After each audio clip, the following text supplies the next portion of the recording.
सर्वप्रथम तो जय श्री कृष्ण। माता के चरणों में बैठे हैं, एक बार आप लोग भी माता का जयकारा लगाएं, जय माता दी। तो आज जो चर्चा है, चर्चा क्या है, शास्त्रों में ऐसे समान जो स्थान है वहाँ पर आप देखेंगे कि बहुत से ऐसी चीज़ें पाई जाती हैं जो कि आज भी समाज में हमें देखने को मिलता है। भाई भाई में किसी कारण मतभेद हो जाता है, मति भ्रम के कारण जब व्यक्ति का जो मति होता है भ्रमित हो जाता है, तब कहीं न कहीं वह अपने सगे भाई को ही शत्रु मानने लगता है। और शत्रु इस प्रकार से मानता है कि जब तक उसे मौत के घाट नहीं उतार लेता उसको तसल्ली नहीं होती। और भ्रम जो होता है शायद कभी जीवन में टूटता नहीं। एक दृष्टांत मैं आप लोगों को शास्त्र का ही, धर्म का ही दे रहा हूँ, उस पर थोड़ा विचार करके जाने और समझें। अब तो कलयुग का समय है। कलयुग में तो पाप चरम सीमा पर है। इसीलिए कहा जाता है कि जो धर्म शास्त्र होते हैं और जो धर्म शास्त्र की बातें हैं वह निश्चित ही व्यक्ति का कल्याण करने वाली है। इसीलिए हमें बहुत ही विचार करके इन सब चीज़ों को ध्यान से सुनना चाहिए, देखना चाहिए। रामायण में एक स्थान पर पाया जाता है, भगवान श्री राम जब सुग्रीव को देखते हैं कि वह सभी दिशाओं के बहुत सटीक और सही जानकारी दे देते हैं,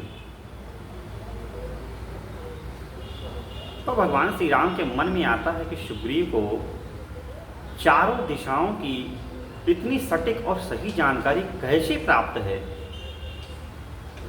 क्या सच में यह चारों दिशाओं में गए, और गए तो क्यों गए।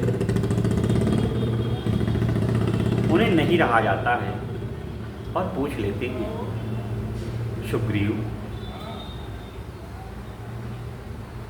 तुम्हें इन सभी दिशाओं का ज्ञान इतना सही कैसे हो।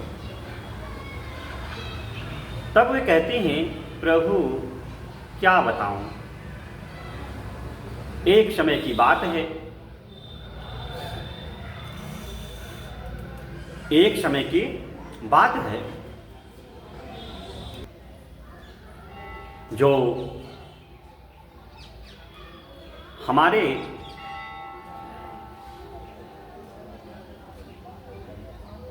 भाई साहब हैं अर्थात बाली,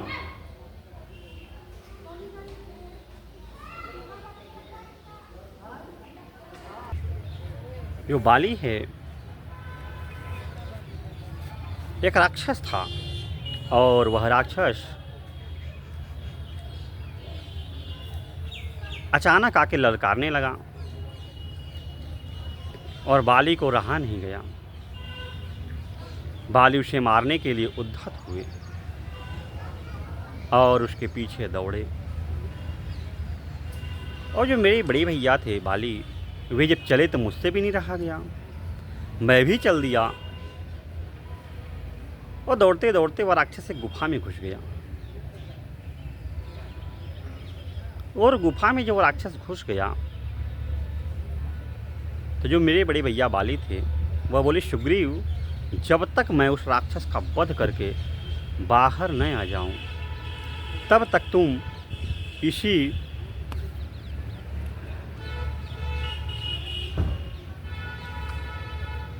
गुफा के बाहर हमारा इंतजार करना। बहुत दिन बीत गए उस गुफा में गए बाली को बहुत दिन बीत गए, बाली नहीं आए और उस गुफा के अंदर से रक्त की धारा निकलने लगी। मुझे आभास हुआ कि शायद जो मेरी बड़े भैया हैं बाली, लगता है राक्षस वध कर डाला। फिर मुझे लगा कि अगर वो बाली को मार सकता है तो हो सकता है किसी समय वह आकर हमारे राज्य को भी परेशान करे। तो चलने से पहले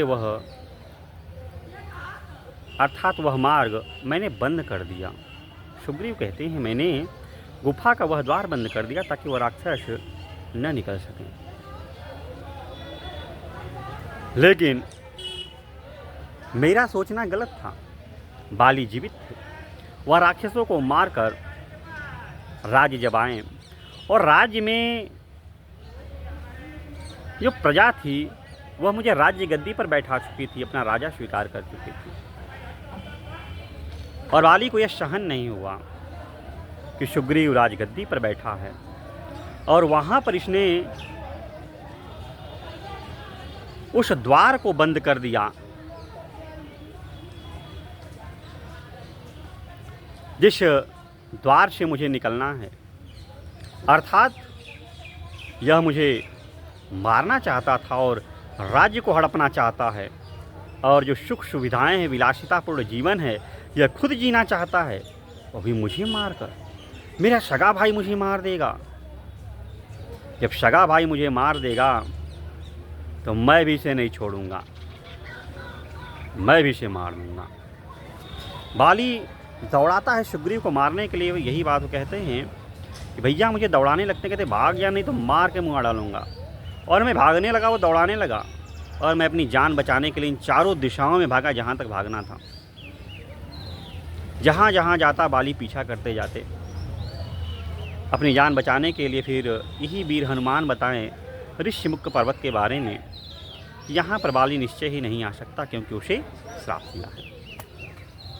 इसलिए मैं ऋष्यमुख पर्वत आकर रहने लगा। वो उसी समय की घटना है कि मैं इस सारी दिशाओं के बारे में जान गया। अब यहाँ पर यह दृष्टांत है कि जो धर्मशास्त्र यह बताते हैं कि भाई भाई के बीच कभी कभी कुछ होता नहीं है। सुग्रीव का मानना यह था कि भैया मर गए हैं, इसलिए वो द्वार बंद किए ताकि राक्षस राज्य पर अटैक न कर सकें।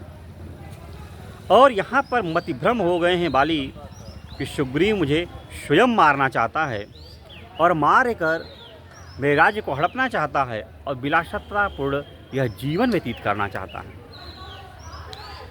यह जो सोच थी दोनों की, इस कारण दोनों में भ्रम पैदा हो गई और बहुत बेजोड़ दुश्मनी हो गई। और दुश्मनी ऐसी हुई कि दोनों एक दूसरे के खून के प्यासे हो गए।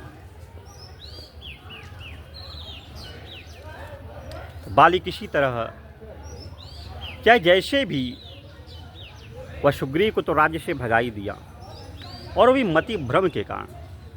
और उसके बाद जो मति भ्रम सुग्रीव को हुआ, सुग्रीव राम के द्वारा बाली का वध करवा देता है। बाद में उसे ज्ञात होता है ये सब बातें हैं, लेकिन यही है कि भाई भाई के मध्य भी मति भ्रम के कारण ऐसी दुश्मनी हो जाती है जो कि दुश्मनी होनी ही नहीं चाहिए थी। और वह दुश्मनी एक दूसरे का मौत होने के बाद ही शांत होती है। तो मति भ्रम की तरफ शास्त्र हमें यही सिखाता है कि भाई भाई के बीच अगर मतभेद हुआ है तो भाई भाई स्वयं बैठकर उसको सुलझाएं, अन्यथा निश्चित है कि दोनों के बीच युद्ध होता रहेगा और युद्ध में अंतोगत्वा किसी एक की मौत हो ही जाती है। भ्रम क्यों हुआ, कहाँ से हुआ, ये दोनों ही के बीच की बात थी। अब कोई एक माने तो शायद न होता। और आज तो कलयुग चल रहा है। अब कलयुग के समय तो यह चरम सीमा पर है।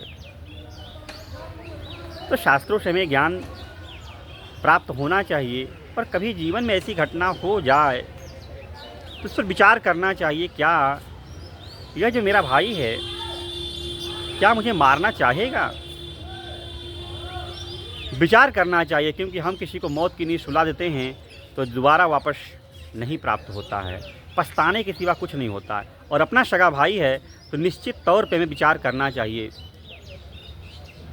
यह सीख हमें अवश्य शास्त्रों से लेनी चाहिए। शास्त्र इसीलिए बने हैं।